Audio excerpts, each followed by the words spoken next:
Good morning सभी लोग। आज हम लोग निबंध लेखन के ऊपर क्लास करेंगे। निबंध लिखना सीखेंगे। पिछले लेक्चर में आप लोगों ने सार लेखन के ऊपर देखा और सारांश और सार लिखना, व्याख्या लिखना, ये सब चीजें आपने सीखी थी। आज आप लोग निबंध लिखना सीखे। मूलभूत तत्व हम बताएंगे जो मेन हैं, बाकी तो आप लोग प्रैक्टिस करके अपना करेंगे। तो समझिए निबंध लेखन क्या है, निबंध क्यों लिखते हैं। ये ध्यान रखिए कि हिंदी भाषा में जो सर्वश्रेष्ठ लेखन कार्य है वो निबंध लेखन कार्य है। जिसको निबंध लिखना आ गया उसको हिंदी लेखन में कुछ भी आ गया, किसी भी भाषा में, सिर्फ हिंदी नहीं, इंग्लिश में भी। जिसने ऐसे लिखना सीख लिया वो अपने आप में पूरी भाषा सीख गया। इसी तरह हिंदी में भी जिसको निबंध लिखना आ गया उसको पूरी भाषा, जिसको भाषा पर पकड़ होगी उस पर निबंध वही लिख सकता है। इसलिए जितने भी कॉम्पिटिटिव एग्जाम हैं जो आपको व्यक्तित्व को देखते हैं, चेक करते हैं, जो अफसर बनने के लिए IAS, PCS, RO, ARO, इनमें सब में क्या पूछा जाता है, निबंध जरूर पूछा जाता है। क्लर्क के लिए जरूरी नहीं, क्लर्क में वो लोग आपके इतना व्यक्तित्व से नहीं वो चीजें को देखते हैं, लेकिन व्यक्तित्व का यदि आपको देखना है तो उसमें निबंध ही आपकी सहायता कर सकता है। आज हम लोग निबंध लिखना सीखेंगे। निबंध कैसे लिखें, देखिए निबंध लिखने से पहले मैं सीधे सीधे बता देना चाहता हूं, आपको एक चीज जरूर लिखनी आना चाहिए, भाषा।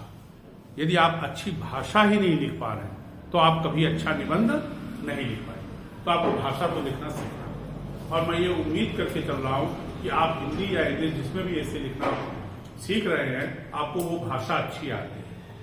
यदि भाषा अच्छी नहीं आती है तो आप कमेंट करके बताइएगा, तो मैं आप लोगों को एक दूसरा वीडियो बना दूंगा, अच्छा कैसे लिखें इसके ऊपर एक वीडियो बना दूंगा, तो आप उसकी प्रैक्टिस करिएगा लिखने के लिए छोटे छोटे पैराग्राफ की। फिलहाल आज आप निबंध लिखना सीखें। निबंध लिखने में कोई इतना ज्यादा बहुत बड़ा तीम झाम नहीं है, कोई बहुत जितनी बड़ी बड़ी चर्चाएं की जाती है उतनी बड़ी चर्चाएं नहीं है। यदि आप अच्छा लिखना पहले से जानते हैं, आपको भाषा का ज्ञान है, आप वर्तनी शुद्ध लिखते हैं, शुद्ध वाक्यों को बना पाते हैं, तो बस इतना पर्याप्त है। आप वर्तनी शुद्ध लिखिए, शुद्ध वाक्य बना लीजिए और वाक्यों में एक दूसरे में तारतम्यता होगी, बस। तो अच्छे निबंध, अब हमसे ये पूछा जाना चाहिए, सबसे पहला प्रश्न ये आता है कि हम निबंध क्यों लिखें, लिखना क्यों सीखें, और ये कंपटीशन वाले पूछते क्यों हैं।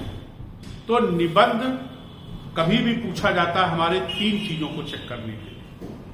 निबंध कोई भी निबंध है तो हमारी 3 चीजों को वो चेक करता है। वो कौन कौन सी 3 चीजें हैं। पहला चीज हमारे विचार,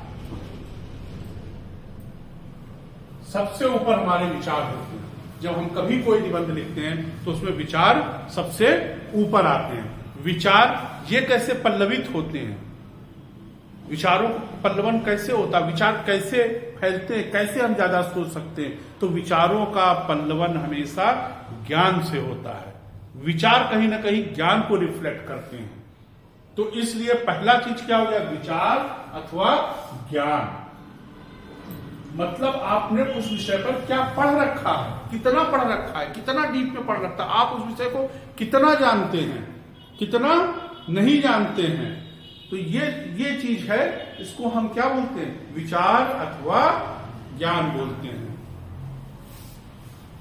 विचार अथवा ज्ञान बोलते हैं, ठीक है। अब दूसरा पॉइंट देखिए, पहला पॉइंट आपकी इसकी परख होती है किसी भी एग्जाम में, आपको कितना ज्ञान है और कितना विचारशील आप है उस विषय पर जिस पे आपने ज्ञान अर्जित किया है। दूसरी चीज जो आपकी चेक किए जाते हैं वो चेक की जाती है आपका भाव। आपके भाव किस प्रकार के हैं। आप बहुत विचारशील हैं, आप ज्ञानशील हैं, आपने ज्ञान अर्जित कर लिया है। जरूरी नहीं कि ज्ञान अर्जित करने के बाद आप अच्छे इंसान बन जाए। जरूरी नहीं है कि आपने ज्ञान अर्जित कर लिया है तो आप उसको जीवन में इम्प्लीमेंटेशन करें। भाव है आपके उस ज्ञान के द्वारा जो आपका व्यक्तित्व परिवर्तन हुआ है, वो आपके भाव हैं। आप किस प्रकार के भाव को रखते हैं किसी चीज को देख करके। यदि आप कोई सामाजिक कुरीति के ऊपर निबंध लिख रहे हैं, महिलाओं के ऊपर लिख रहे हैं, दलित के ऊपर लिख रहे हैं, शोषित के ऊपर लिख रहे हैं, तो आपको उनसे कितनी हमदर्दी है, आप उनको कितना वो रखते हैं। इसीलिए निबंध में एक हमेशा आपके विचारों के लिए कहीं ना कहीं जगह अवश्य होती है। आप चाहे उसको अंत में लिखें या बीच में लिखें, लेकिन वो कहीं ना कहीं आपके विचारों के लिए एक पन्ना निबंध का तो होता ही है। आपका एक पन्ना मतलब आप एक पन्ना भी लिख सकते हैं, एक पैराग्राफ भी लिख सकते हैं। कहने का मतलब आपके लिए कहीं ना कहीं जगह है आपके विचारों, और वो है भाव। तीसरा जो विषय आता है निबंध लेखन के लिए जो अति आवश्यक है, वो है आपका अनुभव। आपने जीवन में किस तरह का अनुभव किया है, ये आपने अनुभव जीवन में कैसा अनुभव किया है। आपका अनुभव इंद्रिय जनित कैसा है। आप आंखों से देखते हैं चीजों को कि नहीं, आप कानों से सुनते हैं चीजों को कि नहीं, आप संज्ञानात्मक हैं कि नहीं। संज्ञानात्मक कॉग्निटिवनेस मीन्स क्या होता है कॉग्निटिवनेस, क्या होता है संज्ञानात्मकता। संज्ञानात्मकता होती है कि किसी भी चीज को, जरूरी नहीं जिंदगी में किसी को टीचर ही नहीं पढ़ाता रहता है, बस कुछ दिनों की बात है आपका और आपके टीचर का साथ है, उसके बाद ना आप होंगे ना आपके टीचर होंगे, आप स्वयं में टीचर होंगे। आपको स्वयं सब चीजें सीखनी है। कहां से सीखनी है, समाज से सीखनी है, लोगों से सीखनी है, पुस्तकों से सीखनी है, स्वयं देख करके सीखनी है। ये स्वयं देखने की सीखने की प्रक्रिया, स्वयं देख करके स्वयं अनुभव करके सीखने की प्रक्रिया ही संज्ञानात्मकता कहलाती है, कॉग्निटिवनेस कहलाती है। जिसके पास जितनी अधिक संज्ञानात्मकता होती है, जिसके पास जितना अधिक कॉग्निटिवनेस है, वो उतना ही इंटेलिजेंस माना जा सकता है। इंटेलिजेंस के विभिन्न घटकों में से एक महत्वपूर्ण घटक ये है। यदि आप चीजों को कैसे देख करके कैसे सीखते हो, क्या सीखते हैं। एक ही घटना को देख करके हो सकता कि 3 अलग अलग लोग अलग अलग चीजें सीखें, बहुत सारे अलग अलग लोग बहुत अलग अलग चीजें सीखें। आपकी सकारात्मकता कितनी है, आपकी उसमें ऊर्जा का प्रवाह कितना है जो आप सीख रहे हैं, आपको उसमें आगे बढ़ने की आशा कितनी है, आप उसमें मानव जीवन के लिए क्या देखते हैं, आप इस पृथ्वी को अच्छा बनाने के लिए उसमें क्या देख पा रहे हैं। तो ये जो अनुभव है, इसी की जांच की जाती है कि आपके जीवन का अनुभव कितना नकारात्मक है अथवा कितना सकारात्मक है, और आपने अनुभव किया भी है कि कुछ किया ही नहीं है। मात्र इन्हीं 3 चीजों को चेक करने के लिए निबंध लिखा जाता है, और यही 3 इसके स्तंभ है। इन्हीं 3 स्तंभों पर पूरा का पूरा निबंध टिका होता है। एक अच्छे निबंध के अंदर आपकी भाषा के साथ में जो 3 चीजें आपके अंतर्गत होनी चाहिए, आपके अंतः में होनी चाहिए, आपके मस्तिष्क में होनी चाहिए, वो ये 3 चीजें हैं। विचार या ज्ञान, दूसरा भाव, और तीसरा अनुभव। अब लिखे कैसे निबंध, ये 3 चीजें हो गई, भाषा भी आपकी अच्छी हो गई। अब लिखे कैसे निबंध, बस कुछ नहीं करना है। निबंध लेखन बहुत सरल है, इन्हीं चीजों को आपको लिखना है, और 3 चीजें याद रखनी, 3 चीजों के साथ लिखना है। पहली चीज, निबंध को आपको इन्हीं 3 चीजों के साथ में लिखना है, लेकिन वो 3 चीजें क्या क्या उसमें इंक्लूड होनी चाहिए। पहली चीज जो होनी चाहिए निबंध लेखन में, वो होनी चाहिए वस्तुपरकता। क्या होना चाहिए,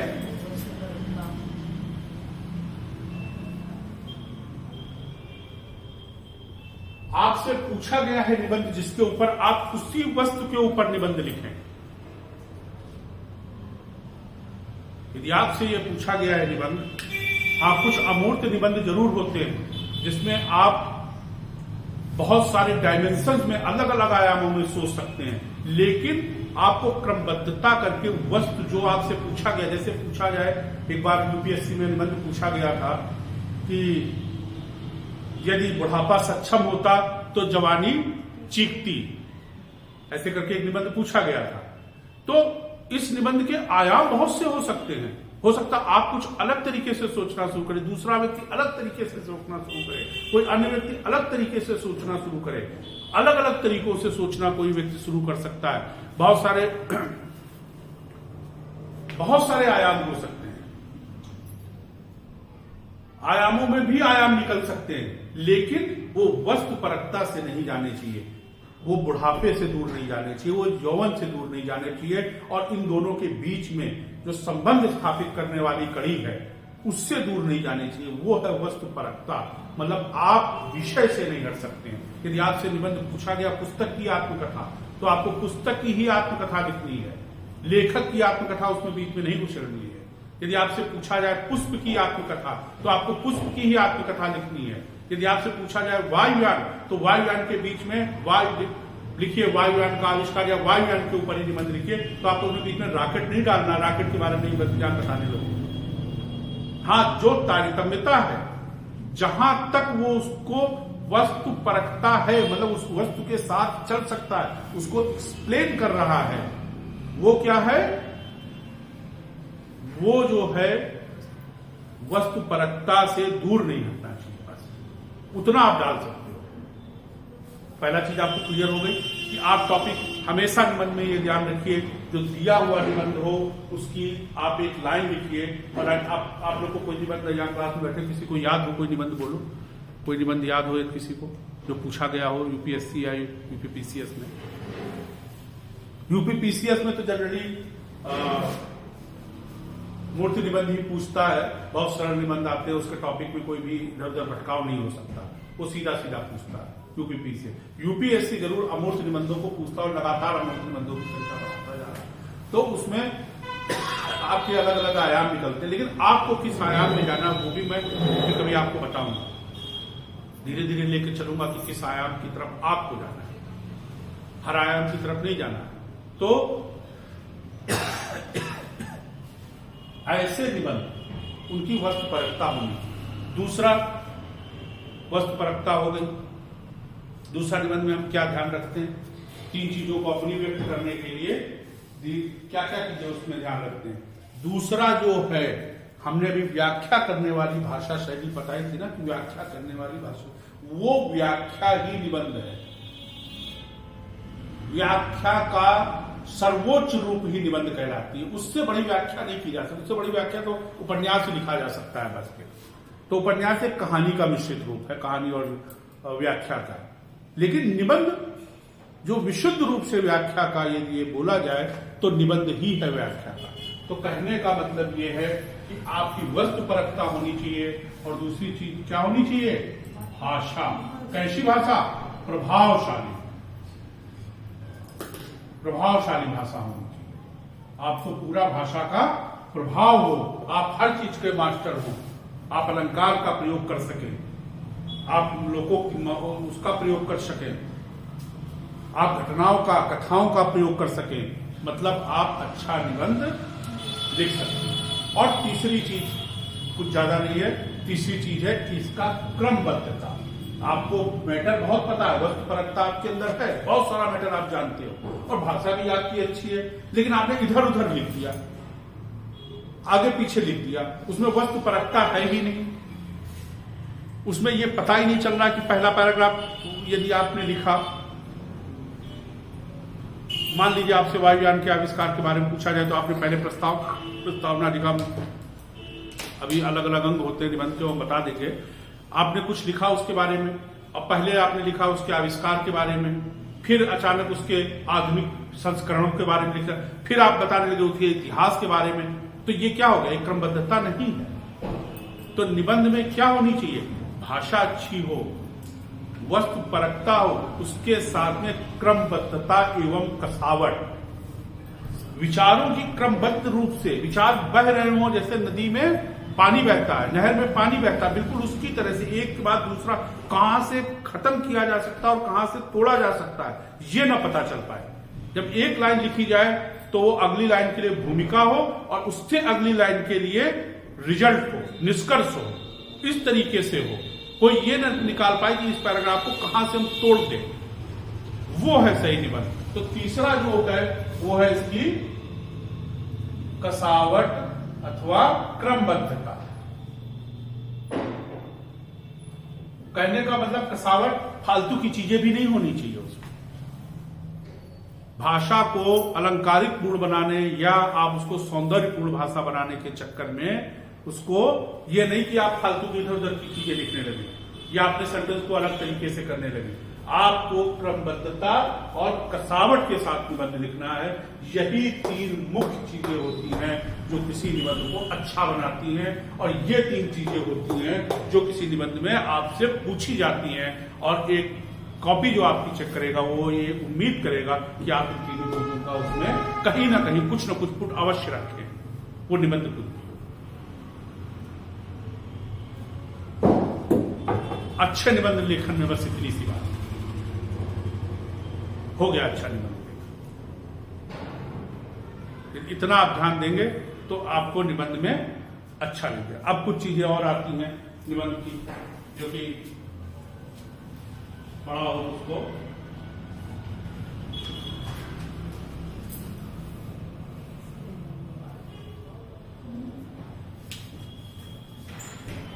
अब है, देखिए, जब आपके विचार से, आपके भावों से, आपके अनुभव से किसी चीज का सृजन हो रहा है, किसी चीज का सृजन हो रहा है, जब तीनों चीजों से मिलकर के कोई चीज बन रही है, उसका सृजन हो रहा है, तो वो चीज क्या बन रही है? निबंध बन रही है। क्या बन रही है? निबंध।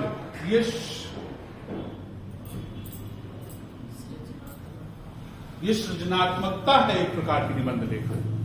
ये आपको अंदर से, इसीलिए हर कंपटीशन के साथ आपको व्यक्तित्व को परखने के लिए निबंध से अच्छा और कोई दूसरा चीज नहीं है। अब निबंध के भाग बोलते हैं, निबंध में कैसे लिखना चाहिए, सब प्रस्तावना। बहुत लोग बोलते हैं निबंध में हेडिंग डाल के लिखना चाहिए। देखिए, हेडिंग डाल के निबंध लिखने की क्या ये बात है, जो हम जब छोटे क्लासेस में पढ़ते हैं 8th तक, तो हम कोशिश करते हैं कि निबंध में हेडिंग पढ़ें। यहाँ तक कि हम इंटर तक भी ये चल जाएगा निबंध में वो। और बीएड वगैरह भी जब हम लोगों ने किया था, तब वहां पर भी मैडम लोग बोल देती थी कि आप लोग हेडिंग डाल दिया करें। लेकिन कॉम्पिटिटिव एग्जामिनेशन में और यहाँ पर उच्च निबंध लिखने हो, आपकी जहाँ सृजनात्मकता चेक की जा रही हो पूरी तरीके से, अब आप हेडिंग नहीं डाल सकते। जब आप कॉम्पिटिशन के लिए लिखेंगे तो हेडिंग डाल करके निबंध को लिखने की आवश्यकता नहीं है, क्योंकि आप क्वेश्चन का आंसर नहीं लिख रहे हैं। आप किसी विषय वस्तु का सृजन कर रहे हैं। आप अपने भावों से, अपने अनुभव से, अपने ज्ञान से किसी एक नए लेख का सृजन करने जा रहे हैं, तो उसमें आपको हेडिंग डालने की आवश्यकता नहीं है। फिर भी यदि कहीं ऐसा लगता है कि नहीं हेडिंग जरूरी है, तो आप हेडिंग डाल सकते हैं। ऐसा कोई नियम नहीं है कि हेडिंग डालनी ही है या हेडिंग नहीं डालनी। आप डाल भी सकते हो, नहीं भी डाल सकते हो, लेकिन कॉम्पिटिटिव राइटिंग में इस तरह के हेडिंग डालने से निबंध में बचना चाहिए, हेडिंग नहीं डालनी चाहिए। फिर निबंध के क्या अंग होने चाहिए? निबंध के मुख्यतया बस 3 ही अंग होते हैं किसी भी निबंध के। पहला अंग होता है प्रस्तावना। उसका प्रस्तावना कैसा? निबंध का प्रस्तावना लिखना कुछ नहीं है। निबंध हमने आपको पिछले एपिसोड में सिखाया था सारांश लेखन। ये एक प्रकार का सारांश लेखन है, लेकिन सारांश लेखन कैसा सारांश लेखन है? ये निष्कर्ष नहीं है, ये है उसकी पूर्व सूचना देते हुए सारांश लेखन। उसके पूरा जो निबंध को आप लिखने जा रहे हैं उसके पूर्व की जो चीजें हैं, क्योंकि आपको निबंध के अंदर में वस्तु परकता को छोड़ करके जाने की परमिशन नहीं है। आप बीच में इधर उधर नहीं जा सकते हो, लेकिन फिर भी कुछ टॉपिक है, मान लो आपको लग रहा है कि ये चीज बतानी चाहिए या हमको इससे रिलेट करना चाहिए, तो आप क्या करेंगे? ऐसे स्थिति में आप उसको प्रस्तावना में लिखेंगे, पूर्व चीजों से रिलेट करते हुए जो चीजें लिखनी है, या निबंध के बारे में आप क्या लिखना जा रहे हैं, वहां से आप प्रस्तावना अपनी बनाना प्रारंभ करते हैं। ठीक है। दूसरी चीज, दूसरा मुख्य अंश। अब आता है इसके बाद मुख्य अंश। मुख्य अंश में आप पूरा निबंध लिखते हैं 300 शब्दों में, 600 शब्दों में, 1000 शब्दों में, जितने शब्दों में आपसे पूछा जाता है आप पूरा का पूरा निबंध उसमें लिखेंगे।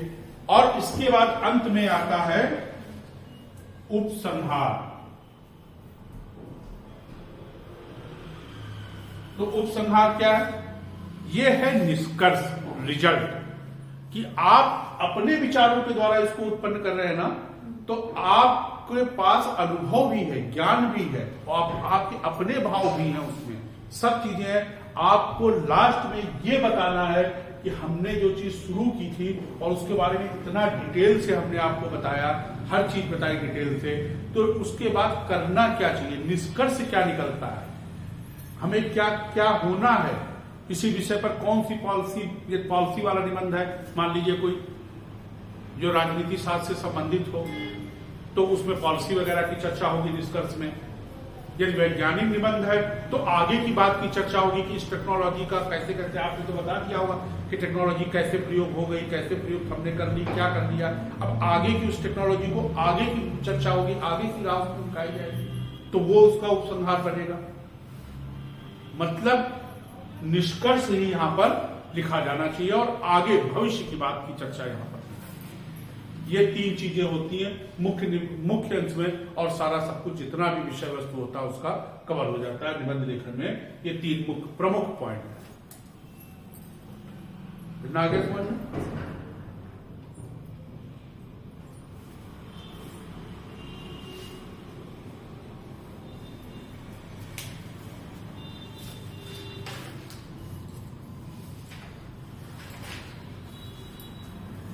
अब देखिए, अब यहां तक की किताबी ज्ञान हो गया, आपको बता दिया कि अनुलोम कैसे करना है, करना है इतना तेज से नहीं करना है कि डायफ्राम टूट जाए, और इतना धीरे भी नहीं करना है कि फेफड़े को सांस ही न ले पाए।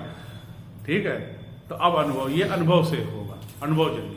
तो अनुभवजन्य कैसे होगा? अब देखिए प्रैक्टिकली आपको क्या करना है निबंध लिखते टाइम। प्रैक्टिकली आपको ये करना है कि कोई भी विषय आपको, ये आपने नोट कर लीजिएगा आप लोग।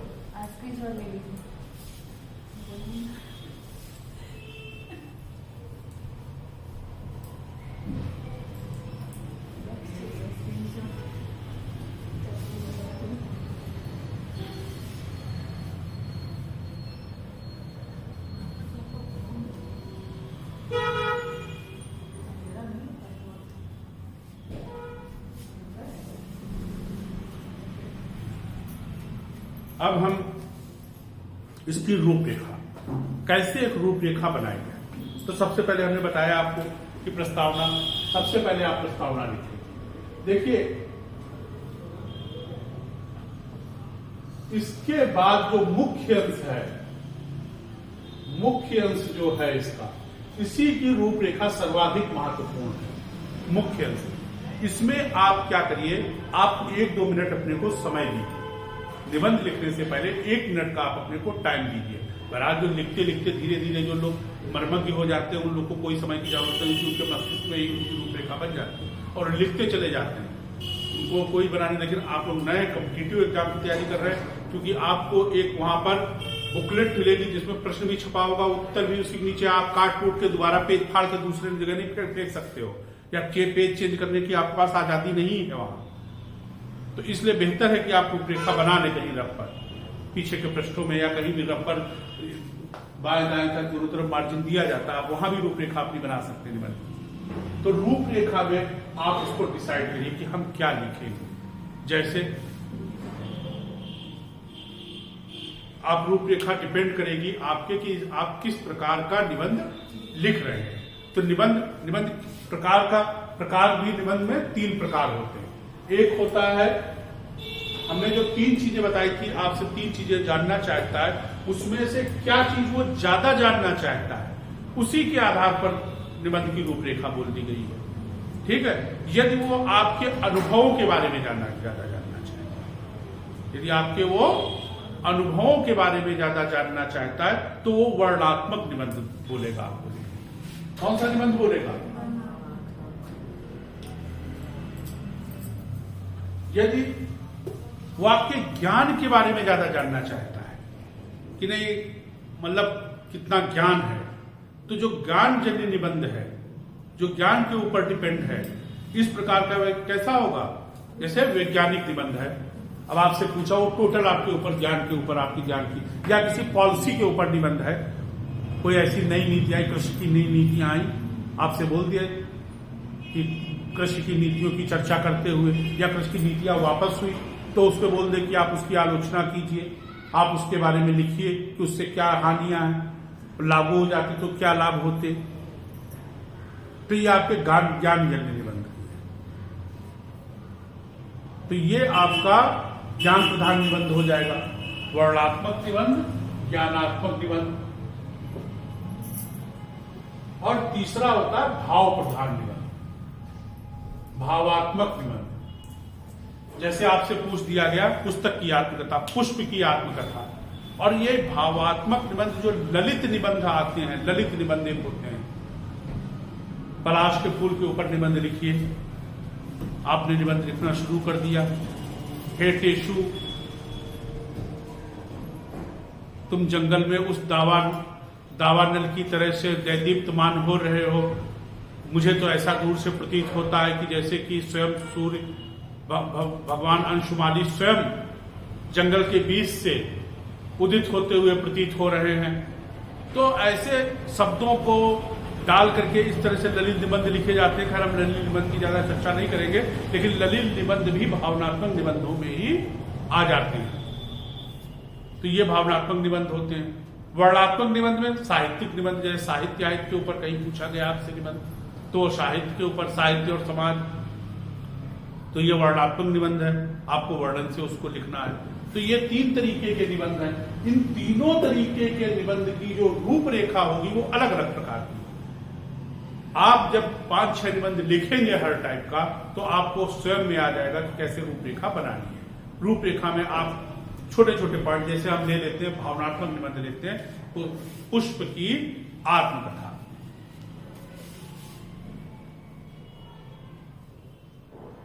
पुष्प की आत्मकथा। अब इसके बनाने हैं, तो आप एक छोटा सा ऐसा बना लीजिए। हम क्या क्या लिखेंगे? हम पहले लिखेंगे पुष्प के बारे में कि भाई एक पुष्प हूं, मैं एक पुष्प हूं। आत्मकथा तो मतलब मैं अपने बारे में, अब मैं करके लिखना पड़ेगा। पुष्प, आप स्वयं पुष्प बनिए, तो अब लिखिए इसके बारे में कि मैं पुष्प की आत्मकथा, क्या मैं एक पुष्प हूं, मेरा सुंदर उपवन में जन्म हुआ। फिर क्या लिखेंगे? पवन ने मुझे अपने झोंकों से झूला झुलाए, सूर्य की चंचल किरणों के साथ में खेला, बड़ा हुआ। मैंने अपने अन्य मित्रों के साथ गेंदा और गुलाब के साथ अटकेलियां भरते हुए मैंने अपनी जीवन की यात्रा का प्रारंभ किया। मतलब आप क्या लिख रहे हो? ये पहले आप उसके प्रारंभिक दिनों के बारे में लिख रहे हो। तो आपने एक ये क्या पॉइंट बना दिया कि मैं सबसे पहले प्रारंभिक दिनों के बारे में लिखूंगा।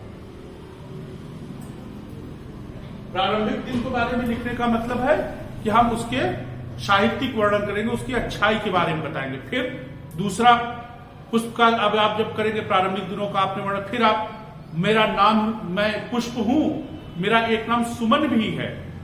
मैं तो वो हूं जो उसको देख करके सबका मन सुंदर हो जाता है, इसीलिए मेरा नाम सुमन रख दिया गया है। मैंने न केवल किसी से जितना लिया है उससे कहीं ज्यादा दिया है। एक मनुष्य जब मेरे पास आता है तो उसको अपने दुखों को दूर करके मेरी खुशबू में ओतप्रोत हो जाता है। चिड़ियां जब मेरे पास आती हैं तो मेरे साथ चहचहाती हैं, मेरे में डूब जाती हैं। जब मेरे पास तितलियां आती हैं तो मैं उनको अपने परागकणों से, उनके अपने परागकण तक मैं न्यौछावर कर देती हूं। भौरे जब मेरे पास आते हैं, किसको क्या क्या दे रहा है, किसी को सुहास दे रहा अपनी, किसी को महक दे रहा, किसी को ये दे। आप लिखिए इसके बारे में पूरा, क्या उसने दिया, उसका योगदान इस पृथ्वी पर क्या है, एक पुष्प का जीवन में योगदान क्या है, यहां तक कि आप उसका योगदान के बारे में लिखेंगे रूपरेखा, इसका किस प्रकार का योगदान है। और योगदान में आप यहां तक लिख देंगे कि वो मरते मरते भी आपकी भावनाओं को, आपकी इच्छाओं को पूर्ति के लिए वो अपनी जान तक दे देता है, और आपकी इच्छा पूर्ति हो इसलिए वो भगवान के श्री चरणों में भी चढ़ जाता है। वो एक, आप किसी का सम्मान करना चाहते एक मृत्यु व्यक्ति का, वो उसके कफन पे भी जाकर के गिर जाता हूं। यही तो लिखेगा, यही तो पुष्प कहेगा कि मैं देखो ये सब कर रहा हूं, किस लिए कर रहा हूं, क्योंकि मैं लोगों को दे रहा हूं, मेरा योगदान है ये। अंत में क्या आप लिखेंगे?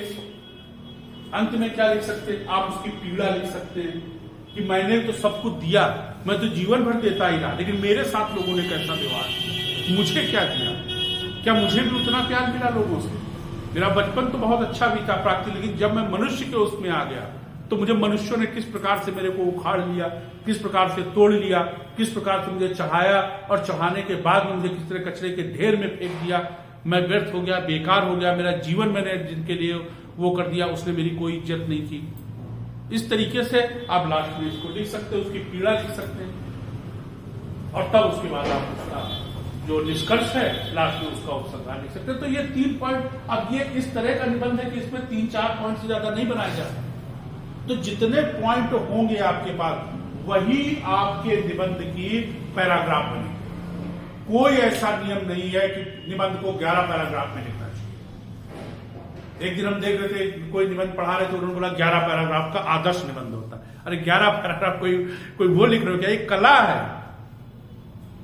ये कला है। ऐसा नहीं है कि खड़ी मीनार ही सिर्फ सुंदर लगेगी। जब ताजमहल वाले ने झुकी मीनार बनाई तो और सुंदर लगने लगी।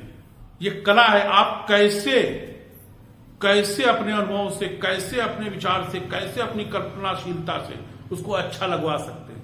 आप कितने पॉइंट बना सकते हैं। तो आपने ये पॉइंट बनाया, आप वैज्ञानिक निबंध लिखेंगे, उसके आपके अलग पॉइंट होंगे, उसमें अलग आपके वो आएंगे पैराग्राफ। तो ऐसा नहीं है। हाँ, ये है कि निबंध बहुत कम पैराग्राफ में होने चाहिए। मान लीजिए आप निबंध का कोई 2 पेज में 200 शब्दों में तो आपको निबंध लिखने का आएगा नहीं। निबंध मतलब 300 पेज से ज्यादा, ऐसी उम्मीद की जा सकती है कि निबंध लेखन मतलब 300 पेज से इतना ज्यादा बड़ा। तो ऐसे में आपको कम से कम 4 से लेकर के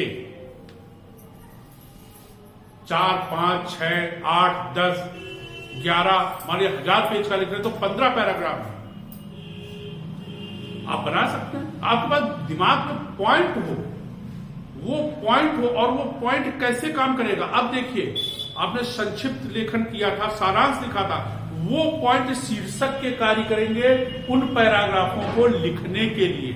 अब आपके पास एक एक पैराग्राफ का एक एक शीर्षक है, आप उसके ऊपर लिख डालिए उन शीर्षक के ऊपर, बस हो गया निबंध लेखन। यदि आपने सारांश अच्छे से लिखना सीखा, व्याख्या से अच्छे से लिखना सीखा, तो आपको निबंध लेखन में कोई दिक्कत नहीं होगी। आपको यही तो किया गया है। आप व्याख्या लिख रहे हैं, एक आपको शीर्षक दिया गया है, एक लाइन आपने लिखी रूपरेखा में, आप उसको लंबा लंबा करके लिखते चले जाइए, धड़ाधड़। आप कभी भटकाव नहीं होगा, आप इधर उधर नहीं जाएंगे विषय से। यदि आप बिंदु फिर बाद में जब आप लिखते लिखते जब आप 30-40 निबंध लिख चुकेंगे तो आप इतने मर्मज्ञ हो चुकेंगे कि आपको ये रूपरेखा बनाने की आवश्यकता नहीं पड़ेगी। आपके मस्तिष्क में ही इतने इस तरीके की, मैं अभी इसके ऊपर लिख रहा हूं तो मैं इसी पॉइंट के ऊपर लिखूं। लेकिन मैं फिर भी जो कंपटीशन में बच्चे हैं उनके लिए सजेस्ट करता हूं, आप अपने मार्जिन पे, जो साइड में मार्जिन दिए होते हैं, उसमें रूपरेखा अवश्य बना लें, क्योंकि आपके पास कटिंग के लिए कोई जगह नहीं है। आप गलती तो कर ही नहीं सकते, वहां पर काट तो सकते ही नहीं। तो इसलिए आपके लिए आवश्यक है कि आप मार्जिन का उपयोग करते हुए इस तरह से वो करें। आशा है आप लोग को निबंध समझ में आया होगा। अब आप लोग थोड़ी सी प्रैक्टिस कीजिए, निबंध लिखिए, और ये कहीं कोई दिक्कत आए तो आप लोग फिर बताइएगा। मैं वीडियो फिर बना करके आप लोग के लिए फिर से समझाऊंगा। लेकिन आप लोग लिखिए और कोशिश करिए। धन्यवाद।